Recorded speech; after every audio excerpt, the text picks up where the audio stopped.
تاریخ میں بہت ہوتا ہے ایسا. اس لیے ہم کہتے ہیں صحابہ کرام کو سمجھنے کے لیے سب سے پہلے قرآن ہے. تاریخیں انسانوں نے لکھی ہیں اور قرآن اللہ نے لکھوایا انسانوں سے ہی ہے, مگر اس میں غلطی سے پاک ہونے کی ذمہ داری کس نے لی ہے؟ اللہ نے لی ہے. جب قرآن نے کہہ دیا رضی اللہ عنہم, نبی کے ساتھیوں کو جو بھی کلمہ گو مسلمان تھے ان کے فضائل بیان کر دیے, تو ہسٹری کی ایسی کی تیسی. تو یہ کون سے لوگ ہیں بھائی کہ جو صحابہ سے بغض رکھنے والے ہیں؟ اس کی پہچان تو کریں, ہمیں معلوم تو ہو کہ آپ ہمیں آج تک یہ بتاتے رہے کہ یہ لوگ بغض رکھتے ہیں, حالانکہ حقیقت یہ ہے کہ 100 سال سے زیادہ عرصے تک ایسی حکومت قائم رہی ہے کہ جس میں ایک ایک ممبر پر, ہر مسجد پر علی کو گالیاں دی جاتی رہی ہیں. صحابہ کو گالیاں دینے کا سلسلہ کس نے شروع کیا؟ بھائی حدیث کی کتابیں تو کھولو. طارق مسعود صاحب, او صحابہ کا دفاع کرنے والو, علی کا دفاع کرو. بسم اللہ والصلاة والسلام علی رسول اللہ وآلہ ومن والہ. السلام علیکم ورحمۃ اللہ وبرکاتہ. صحابہ کرام سے بغض رکھنے والے لوگ کون ہوتے ہیں؟ دیکھیں, ابھی تک شاید آپ نے یہ سنا ہے, شاید نہیں بلکہ یقیناً یہ سنا ہوگا کہ صحابہ سے بغض رکھنے والے لوگ وہ ہوتے ہیں جنہیں رافضی کہا جاتا ہے. اور رافضی کا معنی ہمارے ہاں ہر ایک شخص اس کو یہی پڑھایا گیا ہے, یہی بتایا گیا کہ رافضی وہ لوگ ہیں کہ جو شیعہ ہوتے ہیں.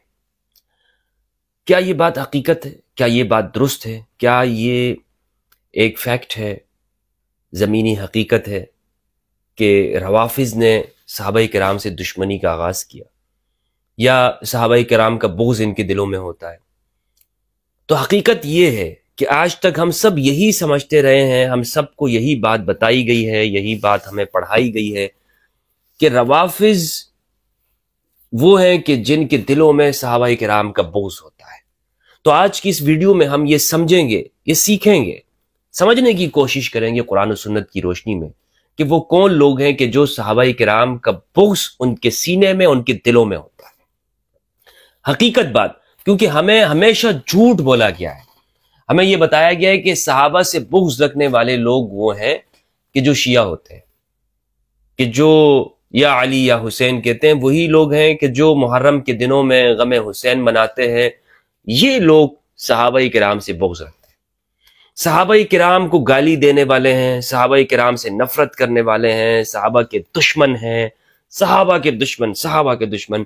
یہ چیز ہمارے بچوں کو بتائی گئی, مدارس میں سکھائی گئی, جلسوں میں پڑھائی گئی, اور دیواروں پہ لکھا گیا کہ یہ وہ لوگ ہیں کہ جو صحابہ کے دشمن ہیں. کیا یہ حقیقت ہے یا یہ پروپیگنڈا ہے؟ تو میں آج آپ کو بتاتا چلوں. اور کچھ مولوی ایسے ہیں کہ جو ممبروں پہ بیٹھ کے لطیفے سنا کر آپ کو ہنسی میں یہ ساری تکفیر آپ کو پڑھا دیتے ہیں, اور آپ کو پتہ بھی نہیں چلتا کہ آپ کے ساتھ ہو کیا ہے. وہ آپ کو بتاتے ہیں کہ دیکھیں یہ سب تاریخ کی باتیں ہیں, تاریخ ہے, حقیقت کچھ نہیں ہے. اور تاریخ تو لوگوں نے لکھی ہوئی ہے, بلکہ تفسیر تک بھی. ایک مولوی صاحب ہے, پاکستان کے مفتی ہے, اور اب میں ایسے شخص کے بارے میں کیا کہوں, یعنی جس کا کوئی علمی معیار ہی نہ ہو. اور تقریباً کوئی 1 سال ہو گیا اس شخص کو میں یہ کہہ چکا ہوں کہ صحابیت کی موضوع کے اوپر میں آپ سے گفتگو کرنے کے لیے تیار ہوں, لیکن غائب, کوئی عطا پتہ نہیں. یہ وہ شخص ہے کہ جو یہ کہتے ہیں کہ تاریخ سب لوگوں کی لکھی ہوئی بات ہے, اور تاریخ کا کوئی اعتبار نہیں ہوتا, کیونکہ تاریخ تو ایسی چیز ہوتی ہے کہ جو ہر بندہ اپنے ذہن سے لکھ دیتا ہے. میں آپ کو بتاؤں, حقیقت یہ ہے کہ اگر تاریخ لکھنے والا بندہ زیادہ وہ دیانت دار ہوتا ہے بنسبت اس کے کہ جو اس جیسا مذہبی ہوتا ہے, یہ حقیقت بات ہے. مثال کے طور پر جو تاریخ پاکستان لکھی گئی ہے یا ہندوستان کی تاریخ لکھی گئی ہے, یہ سارے جھوٹے ہیں, یہ سارے انہوں نے اپنی ذہنیت سے لکھا ہوا ہے. ممکن ہے کہ کسی نے کتاب کے اندر آپ یہ کہہ سکتے ہیں کہ اس بات سے مجھے اختلاف ہے, یہ ایک تاریخی حقیقت نہیں ہے, لیکن یہ بالکل حقیقت بات نہیں ہو سکتی مبنی بر حقیقت کہ آپ کہیں کہ تاریخ کا جو علم ہے وہ مستند نہیں ہوتا. قرآن مجید کا 1/3 تاریخ ہے, قصص ہے. اللہ سبحانہ و تعالیٰ نے حضرت ابراہیم کا واقعہ بیان کیا, حضرت موسیٰ کا بیان کیا, فرعون کے واقعات بیان کیے, نمرود کے, ظالم بادشاہوں کے. قرآن بھرا ہوا ہے. عاد و سمود کے, ارم ذات العماد کے واقعات بیان کیے, صالح علیہ السلام کی قوم کی, شعیب کے, اصحاب المدین کے, اصحاب الایکہ, اصحاب الاخدود, اصحاب السفینہ, اصحاب الرس, تمام قرآن مجید یعنی سبا کے واقعات, اور یمن کے قصے، قرآن بھرا ہوا ہے، حضرت یوسف علیہ السلام کا واقعہ.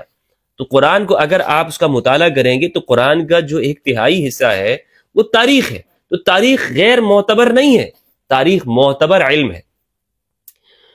تو یہ جو کہ اچھا پھر یہ کہتے ہیں کہ نہیں تفسیر بھی جو ہے وہ کوئی اتنی معتبر نہیں ہے.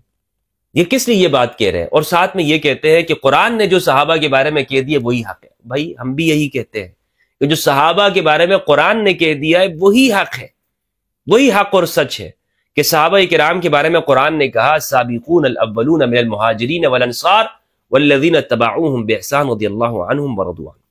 جو پہلوں میں پہل کرنے والے ہیں، آگے بڑھنے والے ہیں، سابقون اولون ہیں، جو مہاجرین میں سے، انصار میں سے، اور جنہوں نے ان کی اتباع کی، اللہ ان سے راضی ہے. اور منکم من یرید الدنیا ومنکم من یرید الآخرہ، تم میں ایسے بھی ہیں جو دنیا چاہتے ہیں اور تم میں ایسے بھی ہیں جو آخرت چاہتے ہیں. قرآن کا فیصلہ ہے، قرآن بیان کرتا ہے. اس لیے قرآن کے بیان کرنے کے اندر ڈنڈی نہیں مارنی چاہیے، ڈبل سٹینڈرڈ نہیں کھیلنا چاہیے کہ ایک آیت تو آپ پڑھ لیں اور دوسری آیت کا آپ انکار کر دیں. صحابہ کرام کے جو قرآن کسی ایک شخص کی بھی، کسی ایک گروہ کی بھی قرآن مجید ان کو مطلقاً چھوٹ نہیں دیتا ہے. قرآن نے یہ کہا کہ جس طرح یہود و نصارہ نے کہا کہ بس اب تو اللہ ہم سے کچھ پوچھے گا نہیں، ہم تو نبیوں کی اولادیں، اللہ ہم سے کچھ نہیں پوچھے گا. اللہ سبحانہ وتعالیٰ نے قرآن مجید میں کیا فرمایا؟ لیس بامانیکم ولا امانی اہل الکتاب. اے صحابہ، نہ تمہاری خواہشوں سے کچھ ہونے والا ہے، نہ اہل کتاب کی خواہشوں سے کچھ ہونے والا ہے. من یعمل سوءا یجز بہ، جو تم میں برا کرے گا اس کو بدلہ ملے گا. یہ خطاب سب سے پہلے کس سے ہوا؟ یہی لوگ کہتے ہیں نا کہ قرآن میں اولاً خطاب مخاطبین صحابہ کرام ہے. تو یہ صحابہ کرام سے خطاب ہو رہا ہے کہ صحابہ اے اول مخاطبین، نہ تمہاری تمناؤں سے کچھ ہونے والا ہے کہ جناب ہم تو صحابہ ہیں، ہاں ہم تو صحابہ ہیں اور ہمارے کسی عمل کا جواب نہیں ہوگا. تو اللہ نے فرمایا نہ تمہاری خواہشوں سے کچھ ہونے والا ہے اور نہ اہل کتاب کی خواہشوں میں سے کچھ ہوگا. من یعمل سوءا یجز بہ، جس نے برا کیا اس کو اس کی برائی کا عمل ملے گا. صحابی ہی کیوں نہ ہو. اور حدیث حوض متواتر، حدیث بخاری، مسلم، ترمذی، نسائی، ابن ماجہ، مسند احمد، تمام کتابوں کے اندر موجود ہے. حضور نے فرمایا، رسول اللہ صلی اللہ علیہ وآلہ وسلم نے، کہ حوض کوثر پر کچھ لوگ آئیں گے، میں کہوں گا میرے صحابہ میرے صحابہ میرے صحابہ میرے صحابہ میرے صحابہ میرے صحابہ. حضور فرما رہے ہیں اور فرشتے کہیں گے یا رسول اللہ صلی اللہ علیہ وآلہ، یا رسول اللہ یہ وہ لوگ ہیں کہ جو آپ کے بعد مسلسل اپنی ایڑیوں کے بل پھرتے گئے.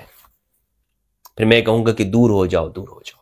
صحابہ، اصحابی اصحابی اسیحابی اسیحابی، اور انہیں حوض سے دور کر دیا جائے گا. یہ حدیث ہے، متواتر ہے. متواتر کا مطلب یہ ہوتا ہے جس طرح قرآن مجید کی آیت ہے اسی طرح یہ حدیث بھی ہے. یہ اہل سنت والجماعت کی کتابوں کے اندر موجود ہے. اگر میں کوئی کسی اور کتاب سے بیان کروں تو پھر آپ کہہ سکتے ہیں اہل سنت والجماعت کی کتابوں میں حدیث الحوض. کسی دن انشاءاللہ عز وجل اس کے تمام طرق میں آپ کے سامنے پیش کروں گا، آج یہ موضوع نہیں ہے. تو یہ کون سے لوگ ہیں بھائی کہ جو صحابہ سے بغض رکھنے والے ہیں؟ اس کی پہچان تو کریں. ہمیں معلوم تو ہو کہ آپ ہمیں آج تک یہ بتاتے رہے کہ یہ لوگ بغض رکھتے ہیں، حالانکہ حقیقت یہ ہے کہ 100 سال سے زیادہ عرصے تک ایسی حکومت قائم رہی ہے کہ جس میں ایک ایک ممبر پر، ہر مسجد پر علی کو گالیاں دی جاتی رہی ہیں. اور اوزائی کہتے ہیں، سیر اعلام النبلاء کے اندر اوزائی کے حالات پڑھ لیں. امام اہل الشام، شام کا بڑا عالم اوزائی رحمہ اللہ، وہ کہتے ہیں کہ ہم سے طلاق، اطاق اور ایمان بیعت کو پورا کرنے کی قسمیں لی گئی کہ قسم کھاؤ، اس بات پر قسم کھاؤ کہ علی منافق ہے. الیاذ باللہ، استغفر اللہ العظیم، استغفر اللہ العظیم. امام علی کے بارے میں یہ لوگوں سے قسمیں لی جاتی تھی. اور امام اہل شام وہ بیان کر رہے ہیں اس چیز کو کہ اگر تم یہ گواہی نہیں دو گے تو جو حکومت سے تمہیں عہدہ ملا ہے، منصب ملا ہے، وہ تم سے ہم چھین لیں گے. اور یہ لوگ سب گواہیاں دیتے تھے، یہ سب گواہیاں دیتے تھے علی کے اوپر نفاق کیا. الیاذ باللہ، استغفر اللہ العظیم. امام علی کے بارے میں، امام علی کہ جن سے محبت ایمان ہے اور جن سے بغض رکھنا نفاق اور کفر ہے، صحیح مسلم کی روایت ہے. لیکن یہ امام اہل الشام، اہل سنت کے سر کا تاج ہے. اوزاعی اور ابو حنیفہ رحمہ اللہ کے ساتھ مناظرے کیا کرتے تھے. وہ کہتے ہیں کہ ہم نے شام کے اندر اگر زندہ رہے ہیں تو ہم نے علی کے اوپر منافقت کا گواہی دی، ورنہ تو ہمیں نہ عہدہ ملتا، نہ ہمیں حکومت سے جو مناصب مل رہے تھے، جو مال مل رہا تھا، جو مفادات مل رہے تھے، وہ ہمیں نہ ملتے. بس ہم سے یہ کام کروایا جاتا تھا. اور میں اس پر تفصیل گفتگو کر چکا ہوں کہ علی کا نام تک رکھنا اپنے بچوں پر جرم تھا. اگر کسی کا نام علی ہوتا تھا تو وہ کہتا تھا میرے بچے کا نام علیہ ہے، علیہ علیہ. تو یہ وہ وقت ہے، ایسا ڈارک ایج جو مسلمانوں میں گزرا ہے، اس کا یہ نام بھی نہیں لیتے. ہاں، ہر جگہ پہ روافظ روافظ روافظ. ناصبی کدھر ہے؟ یعنی یہ جو حکومت رہی ہے اتنے عرصے تک، اور بغداد سے لے کر شام، دمشق سے افغانستان، بخارا تک، یہاں پر ہر مسجد میں علی کے اوپر ممبروں پہ گالیاں دی جاتی تھی، اس پر کوئی گفتگو نہیں ہوتی. کس نے یہ سلسلہ شروع کیا؟ صحیح مسلم کی روایت ہے 6220، صحیح مسلم کی صحیح روایت ہے، اور یہ طویل روایت ہے. اس کو میں کئی مرتبہ بیان کر چکا ہوں. آج میں آپ کے سامنے پیش کر رہا ہوں مختصر طور پر. سعد بن ابی وقاص رضی اللہ تعالیٰ عنہ سے، ان کے بیٹے سے روایت ہے، عامر بن سعد بن ابی وقاص سے. وہ کہتے ہیں امر معاویہ بن ابی سفیان سعدا، کہ معاویہ بن ابی سفیان نے ہمارے والد سعد بن ابی وقاص جو کہ 10 مبشرہ میں سے، ان کو حکم دیا، امرا حکم دیا. اور یہ آج کل کے جو اہل حدیث جو ناصبی بن رہے سلفی، ان کی ویب سائٹ پر جا کر دیکھ لیں، انہوں نے اس میں تحریف کر دی. اس میں ترمذی کی جو روایت ہے اس کو امرا کر دیا. امرا کتابوں میں کہیں پر آپ کو نہیں ملے گا امیر بنایا، امرا انہوں نے لکھ ہی دیا. اور 2 سال پہلے میں نے اس پر ویڈیو بنائی تھی کہ پورے ذخیرہ حدیث میں یہ لفظ موجود نہیں ہے امرا. یہ اتنے چالاک اور سیانے لوگ ہیں، یہ وہابی، یہ خدا کی پھٹکار ہو ان لوگوں کے اوپر، انہوں نے حدیث کا لفظ ہی بدل دیا. واللہ باللہ، واللہ باللہ یہ لفظ پورے ذخیرہ حدیث میں موجود نہیں ہے. امرا، امرا کا مطلب ہوتا ہے امیر بنانا. انہوں نے میری گفتگو سنی اور انہوں نے اس لفظ ویب سائٹ کے اوپر چینج کر دیا، اس سے امرا بنا دیا. حالانکہ یہ امرا ہے. امرا معاویہ بن ابی سفیان سعدا، معاویہ بن ابی سفیان نے سعد کو حکم دیا. ما منعک، صحیح مسلم کی روایت ہے، ما منعک ان تسب ابا التراب فقال اما ما ذکرت ثلاثا. یہ روایت ہے، حکم دیا باقاعدہ طور پر کہ تم علی کو سب و شتم کیوں نہیں کرتے ہو. اس پہ دلائل ہیں، اس کے اوپر گفتگو ہے، یہ اس کی ڈیٹیل میں نہیں جانا چاہ رہا. لیکن اس حدیث کی شروحات میں آپ دیکھ لیں، اس کا ترجمہ دیکھ لیں. ترجمے میں انہوں نے خیانت کی ہے. خیانت یہ کی ہے کہ وہ کہتے ہیں امیر بنایا. اور بھائی زندگی بھر سعد بن ابی وقاص کبھی بھی معاویہ بن ابی سفیان کے امیر نہیں بنے. اور شاہ عبد العزیز محدث دہلوی رحمہ اللہ نے فتاوی عزیزیہ کے اندر صفحہ نمبر 239، 240، 241 میں اس کو تسلیم کیا ہے کہ ہاں یہ معنی بنتا ہے. اور یہاں پر ہر طرح کی تعویل باطل ہے کہ نہیں، اس میں ہم کہیں کہ گالی دینے کا حکم نہیں دیتے تھے. وہ کہتے ہیں کہ کوئی تعویل ہی نہیں بنتی ہے، کیونکہ گالی دینا تو چھوٹا جرم ہے. گالی دینا تو چھوٹا جرم ہے، بڑا جرم تو قتال کرنا. جب قتال کرنا ثابت ہے تو گالی کرنے میں آپ کیسے کہہ سکتے ہیں کہ جی گالی کرنا ثابت نہیں ہے؟ جب ایک شخص علی سے قتال کر رہا ہے، قتال کرنا بڑا جرم ہے علی سے، یا علی کو گالی دینا؟ تو گالیاں لوگ دیتے تھے، قتال بھی کیا ہے. تو شاہ عبد العزیز محدث دہلوی رحمہ اللہ نے دیانتداری کے ساتھ اس کو تسلیم کیا ہے کہ یہاں پر اس کا معنی کیا ہے؟ سب کرنا، علی کو سب کرنا. اور یہی روایت ابن ماجہ کے اندر موجود ہے اور سنن ترمذی کے اندر موجود ہے. ترمذی کی جو روایت ہے اس کا نمبر آپ کو بتاتا ہوں، ترمذی کی ہے 3724.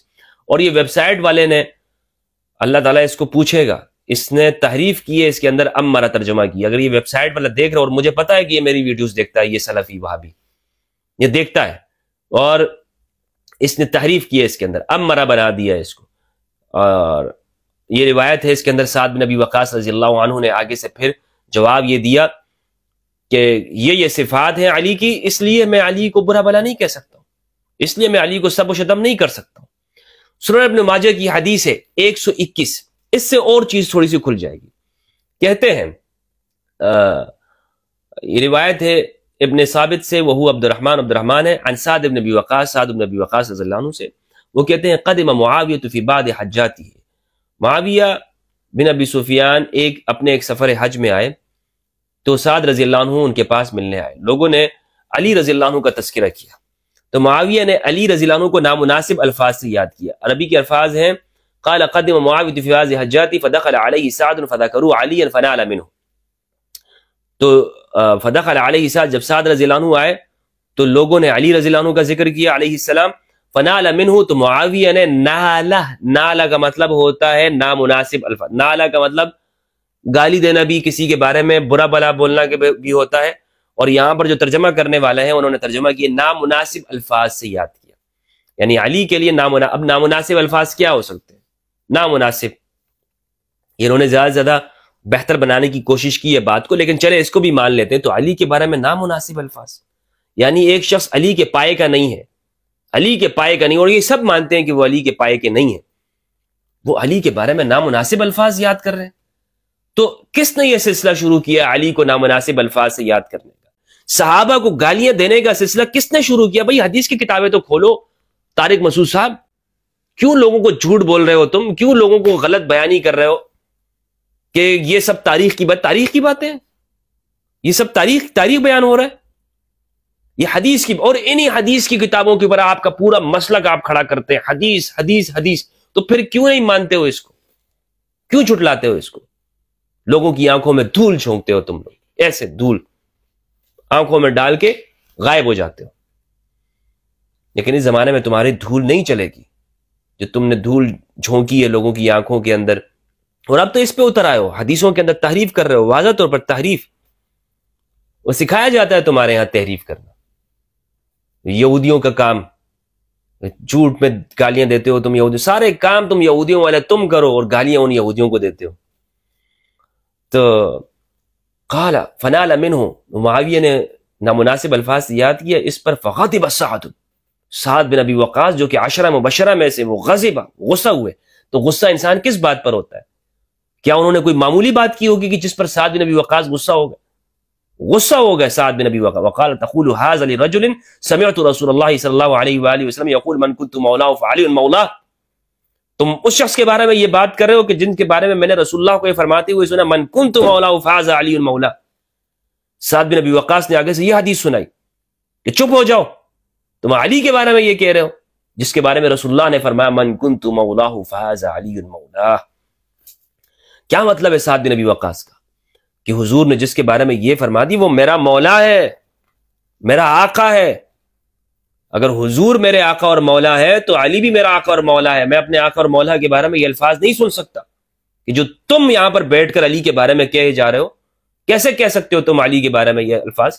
تمہاری جرت کیسے ہوئی کہ تم علی کے بارے میں یہ الفاظ کہہ سکو؟ امام المتقین، سید المتقین، امام الائمہ علی بن ابی طالب علیہ السلام، ان کے بارے میں تم یہ الفاظ من كنت مولاه هذا علی المولا فعلی المولا وسمعته يقول انت مني بمنزلة هارون من موسى الا انه لا نبي بعدي وسمعته يقول لاعطين الراية اليوم رجلا يحب الله ورسوله۔ یہ روایت بخاری کے اندر، مسلم کے اندر، تمام کتابوں کے اندر یہ روایت موجود ہے، متواتر درجے کی روایت ہے یہ سعد بن ابی وقاص رضی اللہ تعالیٰ عنہ کی۔ تو صحابہ پر سب و شتم، صحابہ کا بغض کن کے سینے کے اندر ہے؟ او صحابہ کا دفاع کرنے والوں، علی کا دفاع کرو۔ اور ہمیشہ صحابہ نے، یہ سعد بن ابی وقاص نے دفاع کیا علی کا۔ اصل دفاع کرنے والے یہ ہے، اصل دفاع کرنے والے جن کو تم رافضی کہتے ہو نا، شیعہ، وہ ہے صحابہ کا دفاع کرنے والے۔ اور اصل صحابہ کا بغض جن کے سینوں کے اندر ہے وہ ہے ناصبی، یہ جو ہمیں پوری زندگی ہمیں پڑھاتے رہے، بتاتے رہے، یہ جھوٹ جھوٹ جھوٹ جھوٹ ہمیں سکھاتے رہے کہ صحابہ کا بغض ان کے سینے میں۔ خدا کی قسم میرے سینے کو چیر کے دیکھ لو، اس سینے کے اندر صحابہ کی محبت، صحابہ کا احترام ہے۔ اور میں کئی مرتبہ کہہ چکا ہوں کہ وہ شخص مسلمان ہی نہیں ہو سکتا کہ جو قرآن کے صحابہ کے اوپر ایمان نہ رکھتا ہو، اور مجھے آج تک کوئی شخص ایسا نہیں ملا الا یہ کہ ناصبی، یہ جن کو یہ کہتے ہیں نا رافضی ان نواسب سے بڑھ کر صحابہ سے محبت۔ یار رفض کیا ہے؟ رافضیت کسی کی تنقیص نہیں ہے، رافضیت غلو ہے۔ رافضیت تنقیص کا نام نہیں ہوتا کہ کسی کی شان کو کم کر۔ رافضیت یہ ہے کہ علی کی شان میں غلو کرنا، اور غلو کرنا کوئی کفر نہیں ہے، ہاں تنقیص کرنا علی کی شان میں یہ کفر ہے، یہ ناسبیت ہے، یہ کفر ہے۔ صحیح مسلم کی 240۔ بات سمجھ میں آ رہی ہے نا آپ کو؟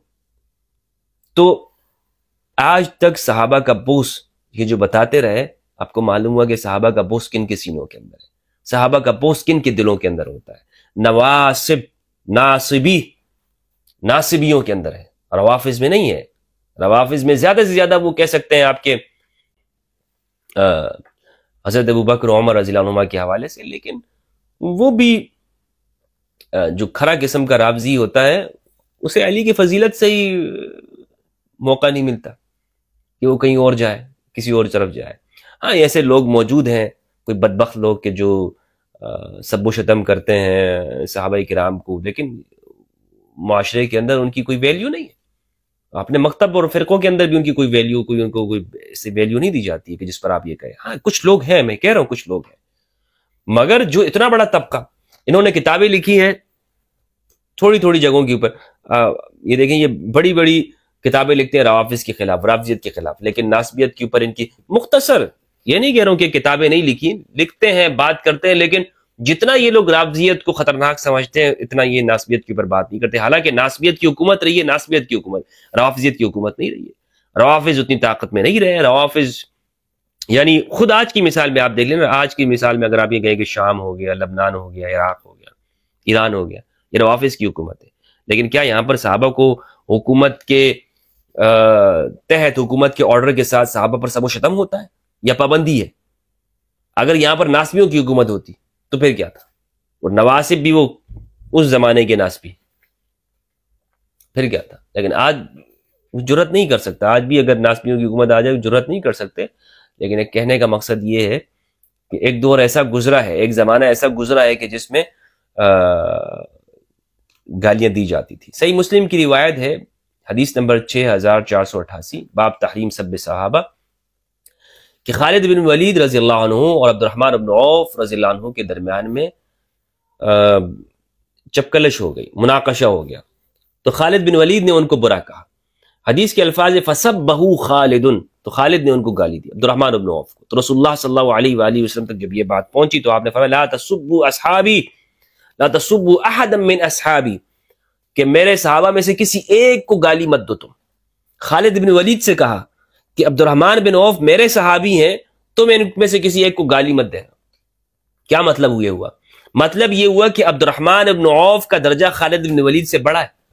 خالد بن ولید نے اسلام کب قبول کیا؟ خالد بن ولید نے صلح حدیبیہ کے بعد عمرو بن العاص کے ساتھ مل کر اسلام قبول کیا نا، صلح حدیبیہ کے بعد.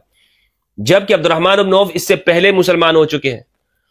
تو اس کا مطلب یہ ہے کہ صحابہ کے درمیان ان کی صحابیت میں بھی فرق موجود ہے. یہ نہیں کہ سارے صحابہ برابر ہیں، یہ جیسے ڈھنڈورا پیٹتے ہیں سارے صحابہ برابر ہیں جی سارے، یہ کوئی دینی عقیدہ نہیں ہے کہ سارے صحابہ برابر ہیں. یعنی کوئی شخص اپنی ایسا نہیں ہوتا کہ وہ پیدائشی کوئی صحابی بن جائے. یہ صحابیت ایسی چیز ہے کہ جس کو حاصل کیا جاتا ہے، یہ خدا کی جانب سے نہیں ہوتا کہ اس کو خدا نے مرتبہ دے دیا. جیسے نبوت کا مرتبہ، نبوت کا مرتبہ اور مقام ہے کہ انسان پیدائش سے ہی نبی ہوتا ہے، لیکن صحابی اس کے لیے کوشش اور محنت کی گئی اور وہ مقام و مرتبہ ان کو حاصل ہوا. پھر اس کے اندر بھی درجات ہیں کہ کوئی صحابی وہ بدر کا صحابہ ہے، کوئی اس سے پہلے کوئی مکہ کا ہے، اس میں بھی پھر آگے درجات اور تقسیم ہے نیت کے اعتبار سے. حضرت عمر کی روایت ہے بخاری کے اندر، حدیث غریب ہے لیکن نیت کی انما الاعمال بالنیات، اعمال کا دار و مدار نیتوں کے اوپر ہے. من کانت ہجرتہ الی دنیا او الی امرأۃ ینکحها فہجرتہ الی ما ہاجر الیہ، کہ ایسے لوگ بھی ہیں کہ جو ہجرت اس لیے کرتے ہیں کہ کسی خاتون سے نکاح کے لیے یا دنیا کی طلبی کے لیے. تو حضرت عمر فرماتے ہیں کہ رسول اللہ نے فرمایا کہ اس کی ہجرت اسی جگہ تک رہ گئی، اور جس کی اللہ اور اس کے رسول کے لیے ہجرت ہے تو اس کی ہجرت اللہ اور اس کے رسول کا بدلہ وہاں سے ملے گا. تو مقصد یہ ہے کہ ہر چیز میں درجات اور تقسیمیں ہیں. ایسا نہیں ہے کہ بس جناب سارے صحابہ برابر ہیں. رسول اللہ نے خود فرمایا خالد بن ولید کو اس جگہ پر صحابیت سے نکالا کہ تم اس کے برابر نہیں ہو. اور خدا کی قسم حضور نے فرمایا فَإِنَّ أَحَدَكُمْ لَوْ أَنفَقَ مِثْلَ أُحُدٍ ذَهَبًا مَا أَدْرَكَ مُدَّ أَحَدِهِمْ وَلَا نَصِيفًا، کہ اگر خدا کی قسم تم میں سے کوئی ایک بھی احد پہاڑ جتنا سونا خرچ کر دے، وہ ان جو میرے یہ صحابہ ہیں ان کے تو وہ ان میں سے کسی کے دیے ہوئے ایک مد کے برابر بلکہ اس کے آدھے کے برابر بھی اجر نہیں پا سکتا اگر سونے جتنا بھی تم خرچ کرو گے. تو یہ فرق کیا ہے حضور صلی اللہ علیہ وآلہ وسلم نے خود صحابہ کے درمیان میں بھی. انشاءاللہ عز و جل اس پہ میں پہلے بھی گفتگو کر چکا ہوں، صحابیت کی ڈیفینیشن کے اوپر میری کئی لیکچرز موجود ہیں. آنے والے وقت میں اس پہ دوبارہ سے بھی بات کروں گا. تو یہ ایک حقیقت ہے، یہ ایک حقیقت ہے کہ صحابہ کے بغض کن لوگوں کے سینوں میں ہوتا ہے. انہی کے سینوں میں ہے کہ جو لوگوں کے ساتھ جھوٹ بولتے ہیں، حدیثوں میں تحریف کرتے ہیں اور ناسبیت ناصبیت کا نام تک نہیں آتا ان کے زبان کے اوپر، ہر وقت ان کے زبان پر رافضیت کا نام ہوتا ہے، رافضیت ناصبیت کا یہ کوئی ذکر اور چرچا نہیں کرتے ہیں۔ اللہ سبحانہ و تعالیٰ سے دعا ہے کہ پروردگار ہمیں قرآن مجید میں تدبر کرنے اور اہل بیت علیہ السلام کی معرفت عطا فرمائے۔ والسلام علیکم ورحمۃ اللہ وبرکاتہ۔